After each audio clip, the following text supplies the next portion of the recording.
یہ تہجد کے متعلق انہوں نے کہا کہ خیرات جو ہے آواز بلند پڑھی جا سکتی ہے اگرچہ کہ ہم تنہا پڑھ رہے ہوں، اور آپ صلی اللہ علیہ وسلم نے منبر پر جو خطبہ دیتے ہوئے آمین کہا 3 مرتبہ، اس واقعے کی طرف آپ جی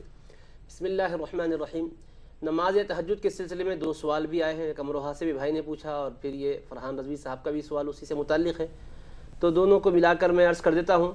کہ پہلے تو یہ ہے کہ اس نماز کی حیثیت یہ ہے کہ وہ نفل ہے،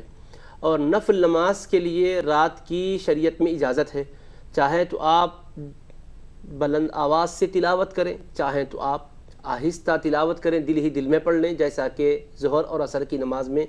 بالکل سری طور پہ تلاوت ہوتی ہے، قرات ہوتی ہے، اس میں گنجائش ہے۔ لیکن جہر سے پڑھنا چاہتے ہیں تو بھی شریعت میں منع نہیں ہے۔ اب رہا جہر سے پڑھیں تو بھائی نے پوچھا کہ جو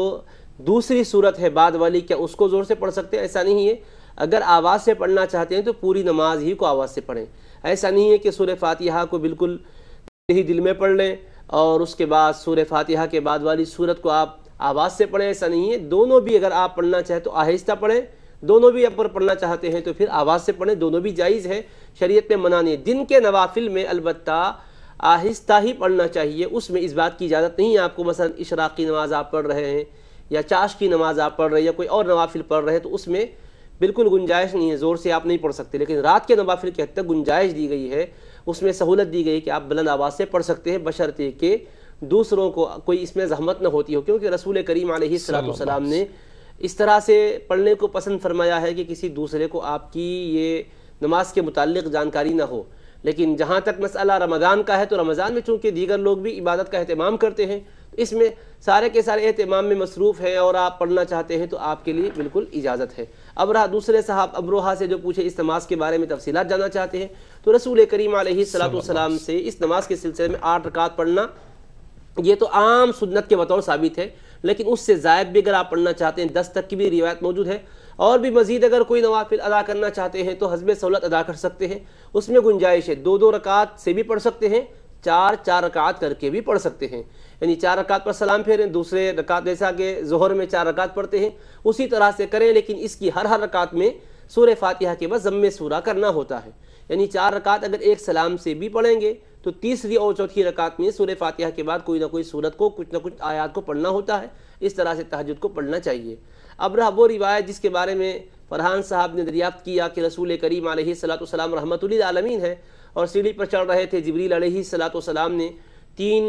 اشخاص کے متعلق جو دعائیہ کلمات کہے اور حضور پاک علیہ السلام نے اس میں آمین فرمایا ہے، تو آپ رحمۃ للعالمین ہے، کیا اس کا مفہوم ہوتا ہے؟ تو دیکھیے رحمۃ للعالمین ہے تو رحمت ہی کا تقاضا یہ ہوتا ہے کہ اگر جسم کا کوئی حصہ، مثال کے طور پر انسان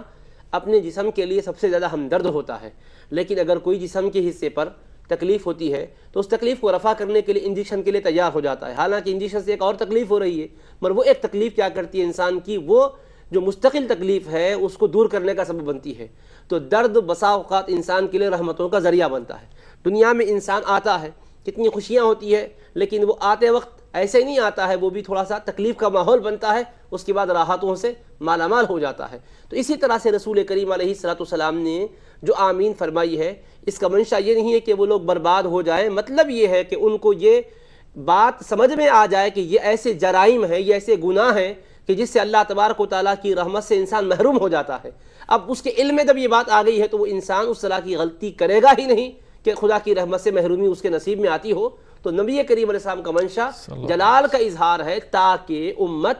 اس سے اپنے اندر رحمتوں کو پانے کا جذبہ پیدا کر لے۔ ہم رحمت للعالمین کے امتی ہے، خواہ کچھ بھی کیوں نہ کرے، ہر حال میں رحمت ہمارا نصیب بنے گی کہہ کر اتقا کر کے، بھروسہ کر کے نہ رہ جائیں، بلکہ رحمت للعالمین کے امتی ہے تو سب سے زیادہ ہمارے لیے ذمہ داری بنتی ہے کہ ہم رحمتوں کو پانے کے لیے ان کے بتلائے ہوئے طریقے کو اپنائیں۔ یہ حضور پاک علیہ السلام کا منشا اور مقصود ہے۔